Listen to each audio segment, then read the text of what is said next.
Hey, good morning, everybody. Everybody is well. Happy Wednesday. Thanks so much for being here and joining us on this boost, talking about this concept of the distractions that drain us, that pull us away from being who we are. Julian Edelman, understanding what it means to be distracted as a value. And this is sort of part and parcel of what growth looks like. We look over and look out into our day, and regardless of what's going on, we find value in it. This is very much connected to where we're going on the current Jewish calendar. So much of the story of the Jews standing at the banks of Canaan, God encouraging them to go in there and conquer the promised land. The Jews nervous, sent in spies come out, the crying, the hopelessness. So much of that really is just a manifestation of a narrative that we tell ourselves. This is what we're going to be talking about on Tisha B'Av with God's help. We're going to be talking about this concept of the narrative and how the narrative really defines our ability to find strength in this world. A lot of the strength that we have is there. It's just a question of, can we draw it out? And what draws out the strength in many ways is the narrative, is the story we tell ourselves. If you ever find yourself like doing something difficult, and then somebody whispers like, no one's going to read it anyways, right? Or no one's going to see it anyways, or it doesn't really matter. And you just lose all your energy for it. It's one of the greatest psychological tortures. The Nazis, Yamach Shom, did this to us. They would have us build things and do things and then just destroy it, just so that you get into someone's head and that the hard work that they put into their lives is meaningless. When you look out into the world and you see something and it feels meaningless, it feels like you do it for nothing. In some cases, you feel like nobody appreciates it. You ever like work hard for somebody and then they don't even appreciate it and you feel totally dejected? And at the end of the day, you would have felt great if they just would have appreciated it, right? Like, it's not like you feel dejected because you're exhausted. It's not like the dejection comes because you've pushed yourself beyond your abilities. The dejection has nothing to do with your actions. It has to do with somebody else's reaction. Or, you work for something and you see somebody else cheating and you feel dejected. You're like, wait, I worked so hard for this. Why are you getting ahead? And the feeling that your work is meaningless creates hopelessness. But that's not related to your work. That's somebody else's stuff. Who cares how they get something? Who cares if they appreciate it? Who cares what the world responds with? And the answer is we do. As much as we try here, specifically here, to really try to move into an effort-based world, to really stop seeing the results around us as in any way impacting how we do things, because the world around us is totally and completely unpredictable still. Our ability to try to find meaning in our actions is everything. That's the difference between when we put the effort in and the distractions come and the limiting beliefs come and all the stuff that gets in our way, that drags our energy down comes. What really gets us past it is not fixing it. It's finding meaning in it. When you work hard for something and you feel like it's meaningless It's impossible to get through. But if you feel like it's meaningful, same effort, the emotion is totally different. That's why it's so important to be grateful to other people, because it seems like it's so small, but your gratitude for somebody else could be breathing a life of meaning into that person so that they feel like their actions are recognized by somebody. It's an amazing thing. What happens when you say thank you to somebody who no one says thank you to? When you compliment somebody on something that nobody compliments them on. Forget like mom and dad. Like that's the easy ones. Forget the spouses. That's like, come on, that's ABCs. Talking about like the random people that you see on the street, not like on the street corner, like people that you pass in your life. The person behind the counter, the person behind the bus, person in the train, the person you're the boss, with the things that the people in your life that we just pass by every day, just by acknowledging them. You're not just like being nice, you're giving meaning to their actions. You're infusing their hard work with something that's meaningful, which enables them to draw the energy to continue doing what they're doing. Most people don't leave their jobs because they work too hard. Most people leave their jobs because they feel unsatisfied.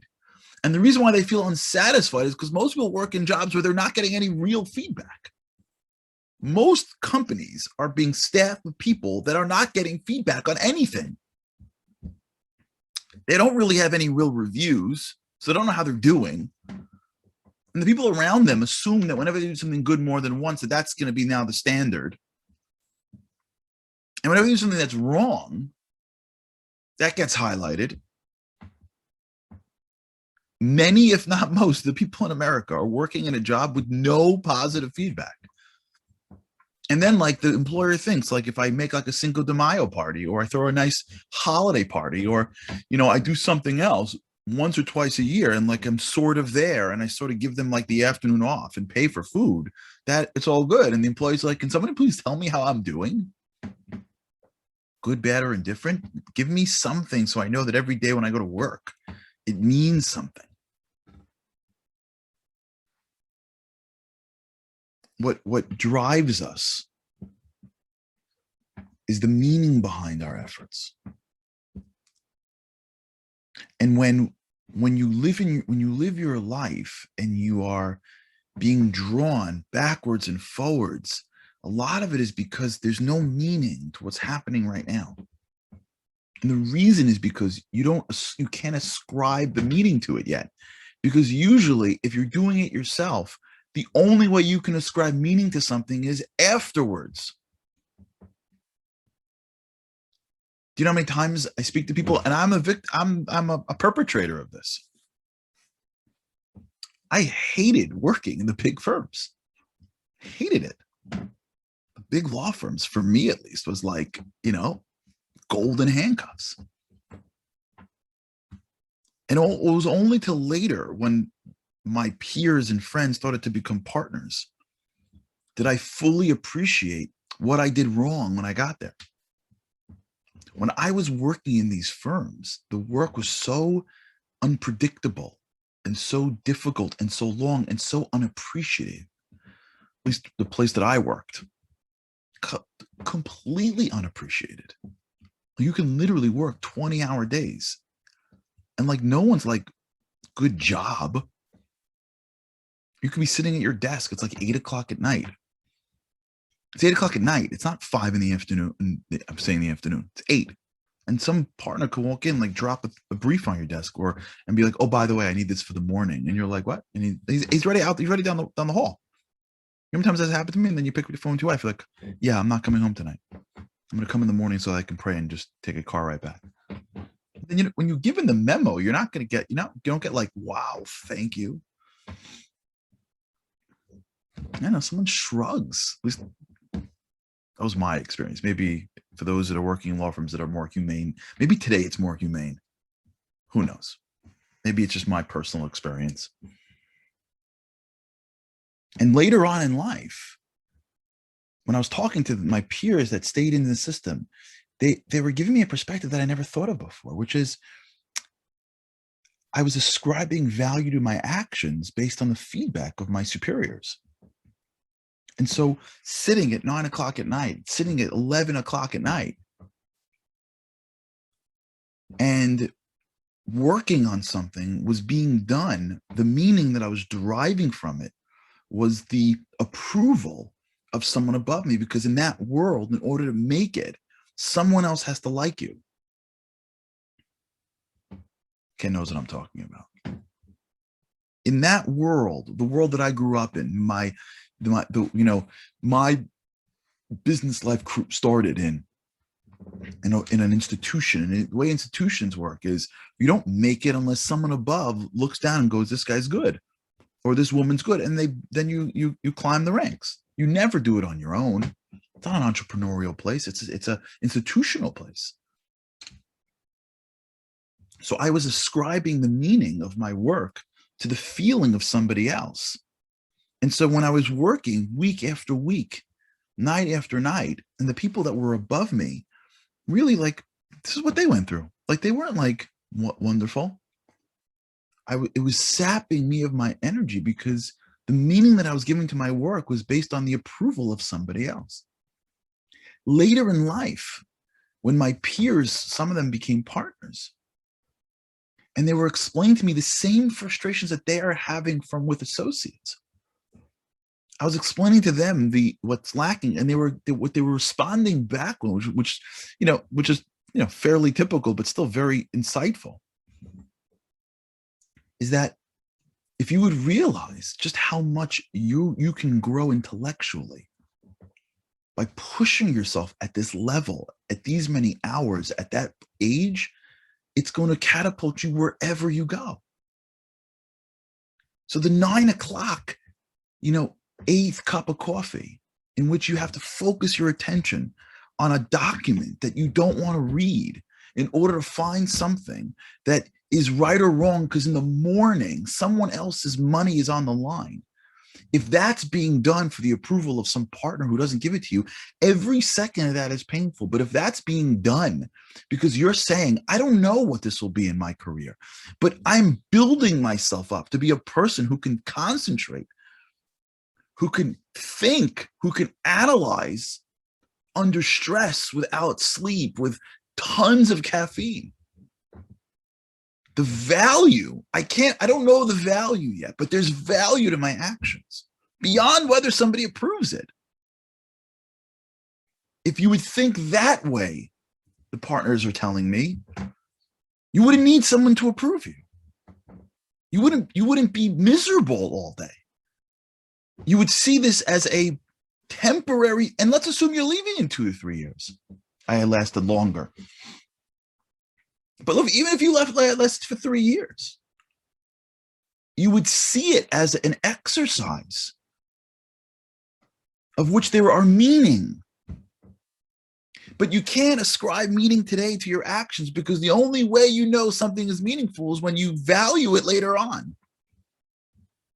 When you're going through it, you don't see that there's meaning to it. All you see is 10:30 and you're halfway through the document and you're falling on your desk. Remember one time they walked in, just to share one more story, just for the heck of it, for no other reason, just because I can bare my chest. Is that okay? And one time was coordinating a basketball tournament. It was with my good friend and cousin Elliot Steinmetz. We were coordinating a basketball tournament together for an organization called NCSY. I'll never forget. And I worked on this tournament. It was a fundraiser. It was basketball. It was a tournament. It's like everything that I want. Like, it's all wrapped up into one beautiful bucket. And it was Sunday. And we had the team picked and the politics and who you get the team and the whole thing. Forget it. It's awesome. Friday at 4 o'clock, partner walks in. As soon as he walks in my office, I'm like, here we go. I'm like, out the door. He goes, I need a memo on this complicated whatever.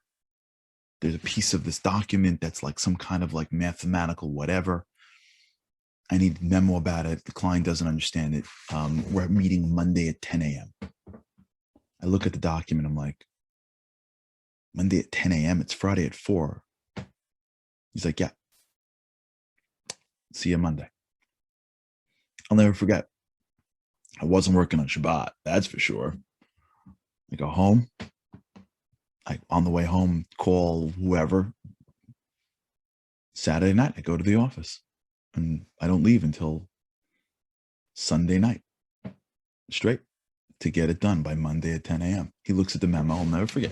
The tournament I missed, gave it over to somebody else. The whole thing. I'm getting updates. I didn't have Blackberries back then. Emails and the whole thing. It's okay. 10 a.m. I give him the memo. He reviews it. He talks to the client. It's a 10-minute conversation. He explains it to him, not even in the room. Walks in and goes, good job.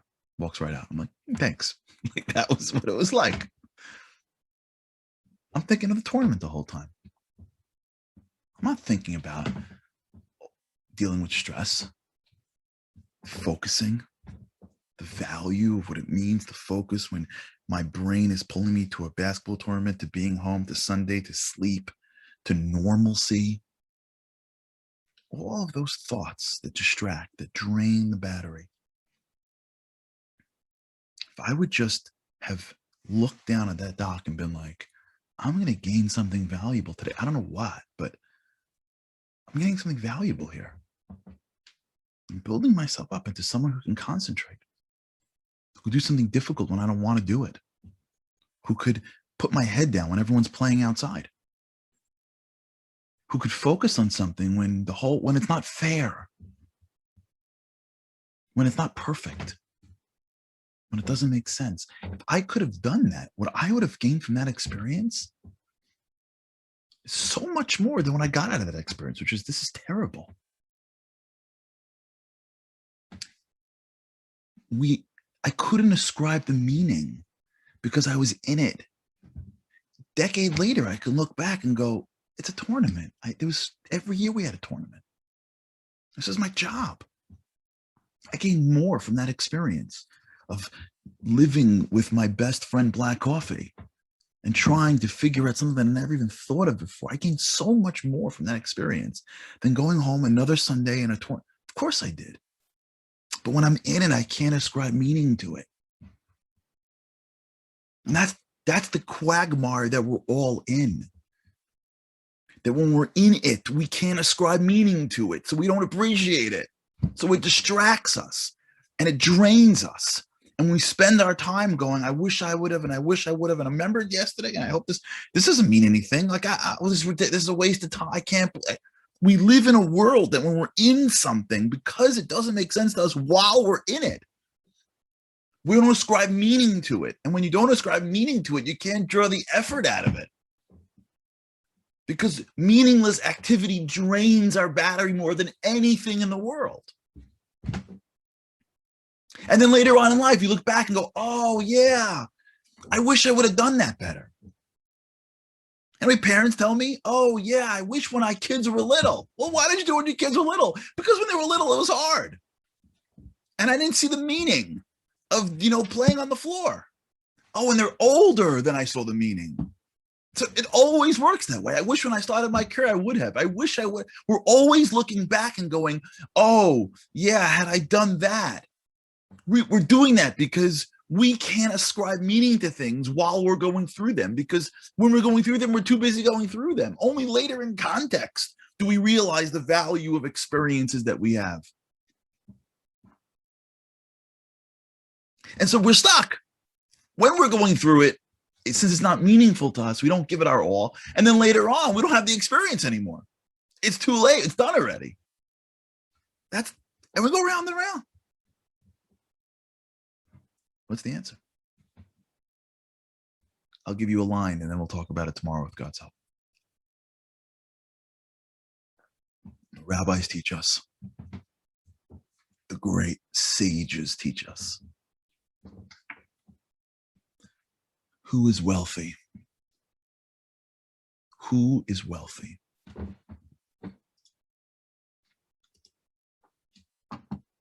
Ezuhu Ashir. Hasameach B'chalko. What does that mean? We'll talk about it tomorrow. What does it really mean? Does it mean like whatever you got, just be happy? Maybe. Bob Marley says it. Don't worry, be happy. I think the rabbis have a little more insight. I love Bob Marley. Great song. Changed the world. The rabbis got a little more on them. Who is happy? What does that mean? We'll talk about it tomorrow. All right, everybody. Have an amazing day. Be focused on what we're doing. We'll talk about it again with God's help. I look forward to seeing you mañana. Have a great day.